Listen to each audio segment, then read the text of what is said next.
আজকে বানাতে চলেছি ফুচকা। তো দেখে নাও, এখানে আছে 1 কাপ আটা আর এটা হলো 1 কাপ সুজি। ঠিক আছে, এই দুটোকে মিক্স করব।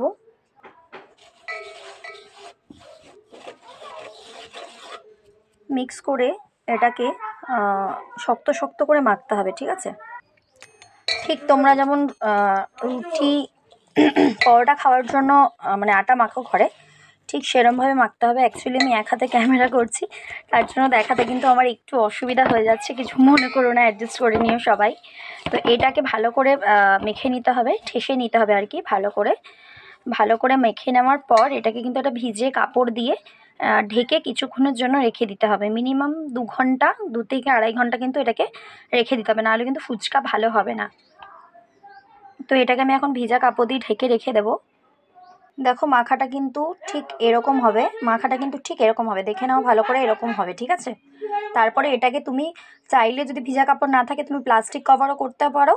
আর তুমি ভিজে কাপড় দিয়ে ভিজিয়ে কাপড়টাকে ভালো করে ভিজিয়ে এর ওপর দিয়ে ঢাকা দিয়ে ভালো করে রেখে দিতে পারো। ঠিক আছে, তো আমি এখন এটাকে ভিজা কাপড় দিয়ে ঢেকে রাখবো।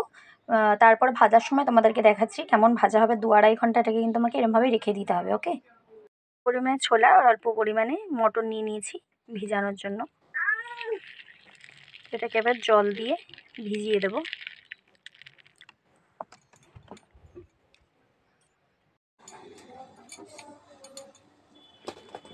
আমি এখানে ছোট ছোট গুলি করে এরকম গোল গোল করে বেলে নিয়েছি।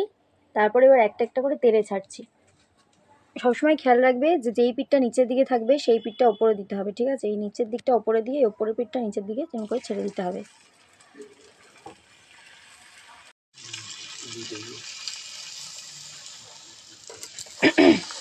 খোলার সাথে সাথে কিন্তু ফুচকাটাকে গুঁড়িয়ে দিতে হবে।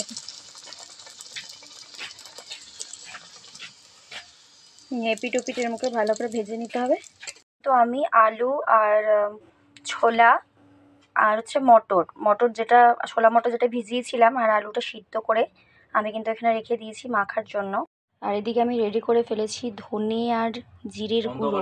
টক জলটার মধ্যে আমি তেঁতুল, জলজিরা আর হচ্ছে একটুখানি ধনেপাতা কুচি দিয়েছি। টক জলটা অলমোস্ট খতম, শেষ হয়ে গেছে আর কি খেতে খেতে।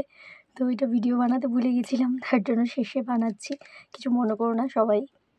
তো দেখো এটা কিন্তু টক জল। ঠিক আছে, আর তোমাদের কি বলবো, ভিডিও করার আগেই আমার মেয়ের এত মানে খেতে ইচ্ছা হচ্ছে যে আমার মেয়েকে দিয়ে দিয়েছি। আমার মেয়ে কিন্তু জাস্ট খাওয়া আরম্ভ করে দিয়েছে। আলুটা মেখেছি, এটা হচ্ছে টক জল, আর এটা হচ্ছে ফুচকাটা। আলুটা দেখলেই ওর মধ্যে একটু কাঁচা লঙ্কা দিয়েছি, আর যেই ধনে জিরে গুঁড়োটা করে রেখেছিলাম আমি ধনে জিরে গুঁড়োটা দিয়েছি, লেবু দিয়েছি, আর হচ্ছে পেঁয়াজ দিয়েছি একটু, আর ধনেপাতা কুচি, সব দিয়ে কিন্তু আলুটাকে মেখে নিয়েছি। নুন দিয়েছি, নুনের জায়গায় যদি তোমরা একটু বিট লবণ দিতে পারো তাহলে কিন্তু টেস্টটা আরও ভালো হয়।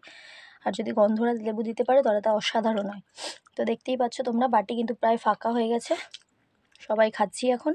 টাটা। ভিডিওটা ভালো লাগলে লাইক করো, কমেন্ট করো, আর রেসিপিটা ভালো লাগলে প্লিজ শেয়ার করো সবার সাথে।